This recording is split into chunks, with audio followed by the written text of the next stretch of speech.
Hey guys, Britt here. Welcome to End Times Bible Prophecy. Make sure to hit the subscribe, like, and share buttons. Well, this is happening in Israel right now. But before we get into what that is, I want to turn your attention to this. If you haven't been over to the Substack at brittgillette.substack.com, I encourage you to go there and check out the notes section if you haven't done that already. Over there, you'll see posts to relevant videos that you might enjoy, short form posts, again, articles, Bible verses, commentary of all sorts in short form that just isn't available on all the other platforms. So make sure to head over to Substack and the notes to check that out. Again, that's brittgillette.substack.com. Now, this is happening in Israel right now. What am I talking about? Well, I'm talking about this right here. This is from Prophecy News Watch. It's titled War Drums, Imminent Conflict Between Israel and Hezbollah. And we talked about this topic toward the end of March. I participated in a roundtable with Tom Hughes, John Haller, and Pete Garcia, and we talked about this war, which I believe is inevitable, not just because of what's happening on the ground. So we'll talk about that in a second, but let's see what this article has to say. It says, Israel's defense minister warned on Wednesday of the potential outbreak of a wider conflict with Hezbollah as the Iranian-backed terror group continued to launch rockets and drones at the Jewish state. So guys, this is an ongoing daily thing since October 7th. It says he made the comments during a situation assessment with IDF Chief of Staff Lieutenant General Herzi Halevi at the military's Northern Command. Quote, "We are achieving readiness on land and in the air, strengthening our intelligence systems and preparing for every scenario," he said. "We must all remember that Hezbollah started a war against us on October 8th, the day after Hamas attacked Israel. And since then, it has not stopped. We have an obligation to change the situation in the north and to ensure the safe return of our citizens to their homes. And we will find a way to achieve this," he added. And guys, I think that is the key point in all of this and why I've believed for months now this war is inevitable. We will see a northern front open up between Israel and Hezbollah unless there's some sort of miraculous peace agreement that comes about because of what he just said there. Again, he said, we have an obligation to change the situation in the north and ensure the safe return of our citizens to their homes. It isn't written about specifically in this article or much of the Western media, but because of those attacks by Hezbollah on northern Israel, Israel has had to evacuate over 100,000 residents in the north from their homes. So imagine the displacement. Let's say I live in the United States, and on a per capita basis, that would be the equivalent of 4 million Americans having to leave their homes and go live somewhere else because of attacks from a neighboring city, a neighboring region. How long can you tolerate that? So, the alternative is to accept that and say, well, I guess they win and these people are going to have to move. But then that just invites more aggression. Well, let's continue attacks and move even closer to Israel's border and attack further inland. Maybe they'll evacuate all those citizens too. Eventually, I believe Israel has to respond to this again, unless there's some sort of miraculous agreement that comes about that leads to a ceasefire and these residents can return home. Israel will have to respond with an escalated front in the north in order to push Hezbollah back so that these residents can return to their homes. So this article goes on. It says, Hezbollah's increasing aggression is bringing us to the brink of what could be a wider escalation, one that could have devastating consequences for Lebanon and the entire region, IDF spokesman Rear Admiral Daniel Hagari said in an English-language video statement. When we say that we will not let October 7th happen again on any one of our borders, we mean it, Hagari said. So again, Israel is under potential existential threat if these attacks continue, because if their society can't function, what difference does it make that the state is still there, and how long can the state remain there if society can't function? He says, noting Hezbollah's, quote, refusal to comply with UN Security Council Resolution 1701, which ended the Second Lebanon War and mandated that the terror group withdraw north of the Litani River, Hagari said that because of Hezbollah's military infrastructure, weapons, and fire at Israel from the area south of the Litani River, so they haven't abided by that agreement, Hezbollah has not, in southern Lebanon, and because of Lebanon's failure to enforce 1701 on Hezbollah, Israel will take the necessary measures to protect its civilians until security along our border with Lebanon is restored. Hagari warned that one way or another we will ensure the safe and secure return of Israelis to their homes in northern Israel. That is not up for negotiation. And again, unless Israel, this is an existential threat to Israel if they do not address this. And that's why I believe sooner or later they will. And so, even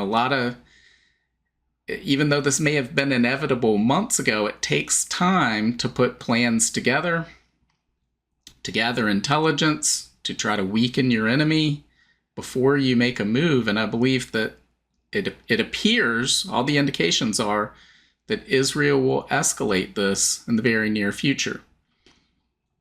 It says, the IDF's Northern Command announced on Tuesday the approval of operational plans for a war against Hezbollah in southern Lebanon and are now prepared for the next steps when they should come.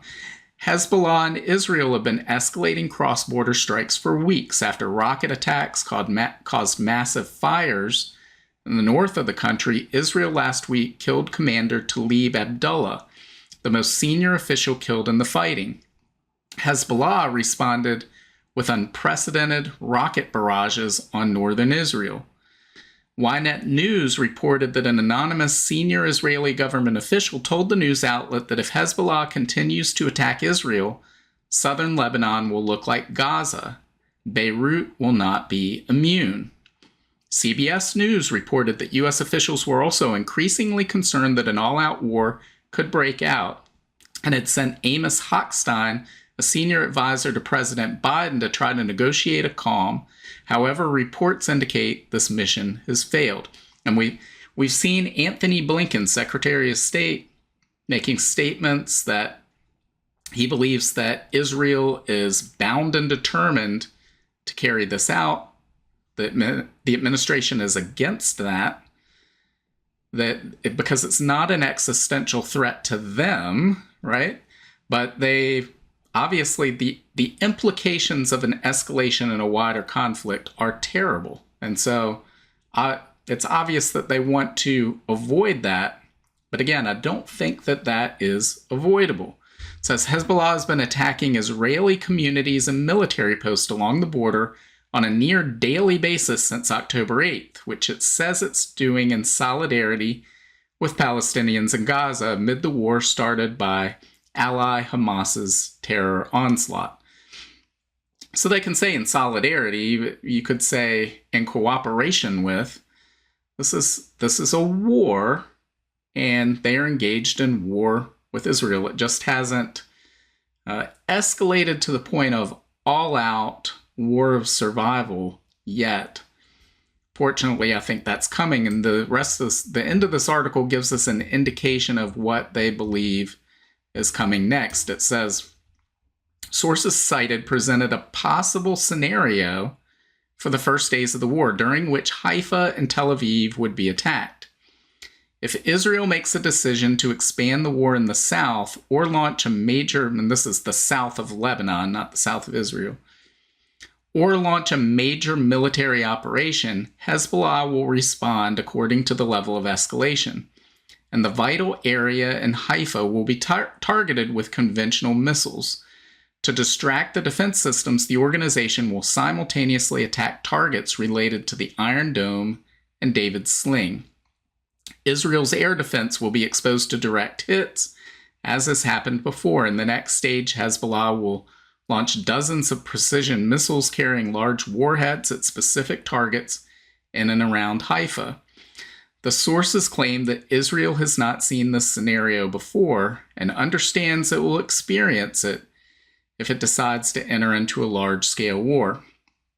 So there's a lot of bluster here on both sides of what will happen, because if this escalates, it will not be good for anyone. It will be a terrible, destructive scenario is what they're talking about here. So Hezbollah is far more capable than Hamas. With its believed over 150,000 rockets at their disposal, they're much more better trained and equipped with Iranian backers and an actual land route between Iran and Hezbollah for several years now, where they've been able to supply this terrorist organization. And they had the potential to be able to launch a missile barrage against Israel that could possibly overwhelm the Iron Dome defense system. Now, we saw how well that worked when Iran launched attacks against Israel. Will it continue to work as well? What if that attack had been on a scale 10 times of what it was, or 100 times of what it was? Would that have worked as well? We don't know. I'm afraid we're going to find out in the very near future.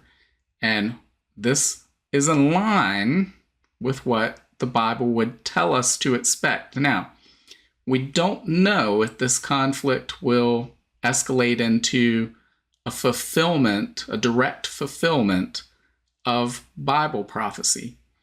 However, we do know what the Bible tells us about certain events that will happen in the end times, and there are two of those that I believe are unfulfilled prophecies of conflicts yet to come. Now, not everybody agrees on this. We've talked about this in the past. Those passages would include Isaiah 17 and Psalm 83.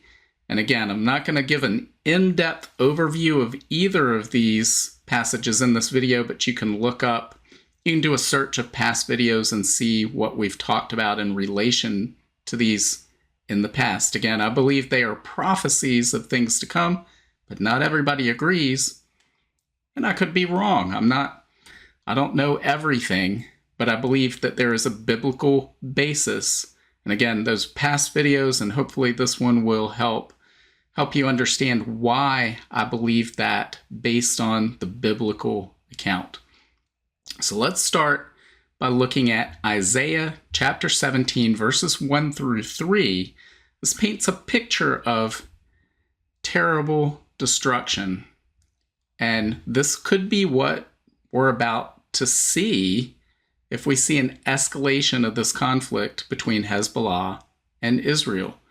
It says, "This message came to me concerning Damascus. Look, the city of Damascus will disappear. It will become a heap of ruins.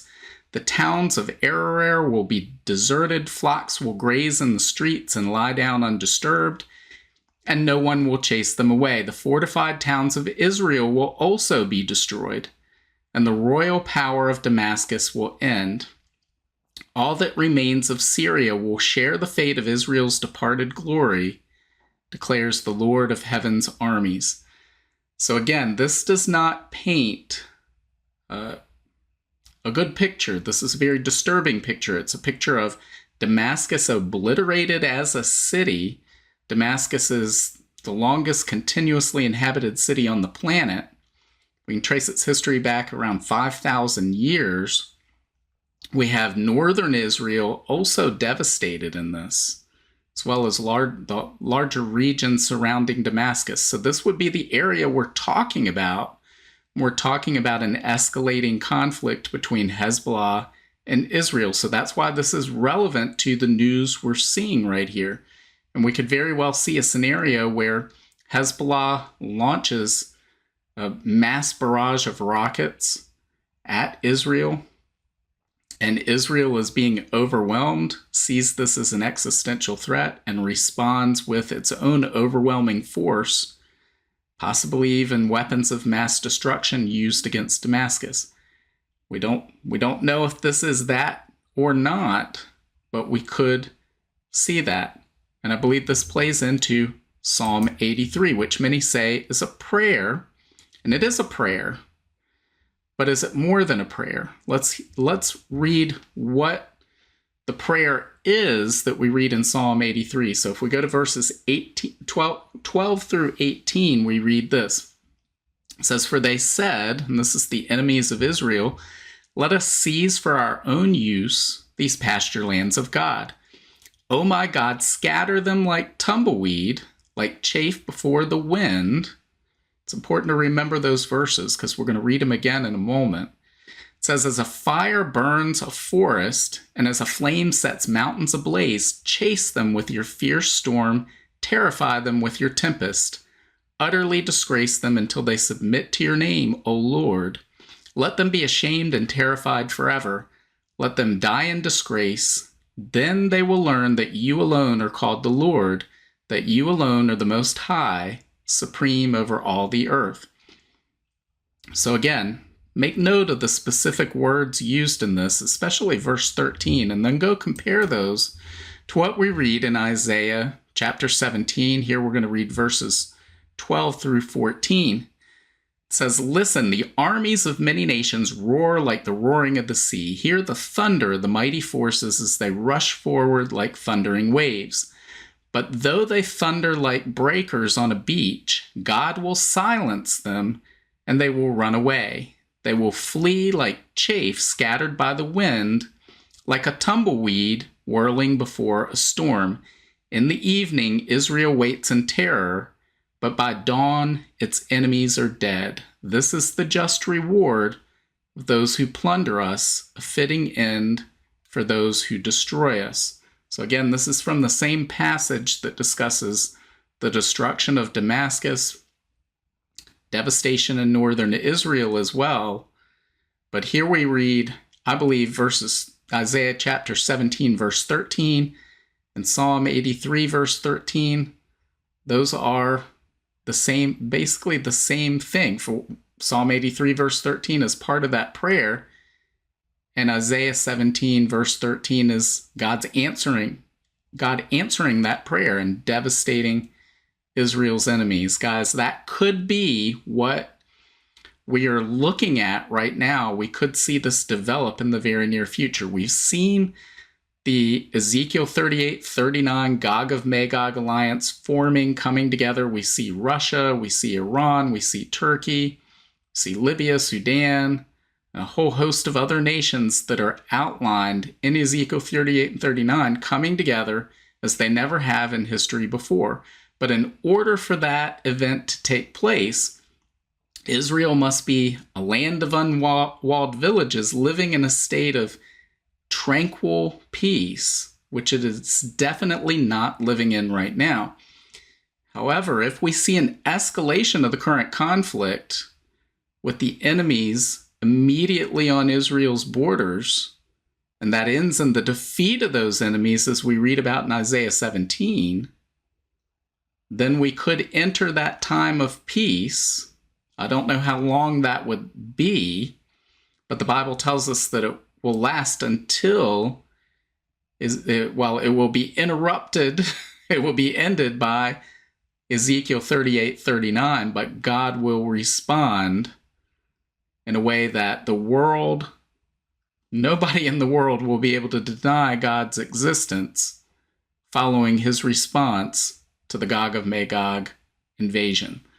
So guys, I encourage you to read those verses, draw your own conclusions, but I believe we could see this war escalate in the very near future. We need to pray for peace. We need to pray that this doesn't happen, because again, this paints a very devastating picture, a lot of lives lost, but we also know what the Bible says, and we're told to watch for these things. Guys, this is just yet another sign that we're getting close to the tribulation period, that we're getting close to the end times, and that means Jesus is coming at the end of the tribulation, and it means the rapture of the church, which occurs before the tribulation, is even closer. So guys, make use of every moment you have to tell other people about the hope you have in Jesus Christ. So what do you think? What do you think is going to happen with this current situation? Leave your comments below. Make sure to hit the like, share, and subscribe buttons. God willing, I will see you on Friday. Bye. If you want to learn more about the end times and Bible prophecy, make sure to visit my Substack at brittgillette.substack.com. There you'll find my latest videos and articles, as well as notes, where I share the latest news headlines, the articles I'm reading, and the videos I'm watching. Subscribe for free, and each new post on Substack will be sent directly to your email. Just scroll to the bottom of the homepage and hit the subscribe button. As an added bonus, your first welcome email will include a link to a copy of my free ebook, 7 Signs of the End Times. Also, make sure to check out all of my books. Just look up Britt Gillette on Amazon, Barnes & Noble, Apple iBooks, Google Books, Kobo, or anywhere books are sold. Thanks for watching today, and until next time, keep your eyes fixed on Jesus, the author and perfecter of our faith.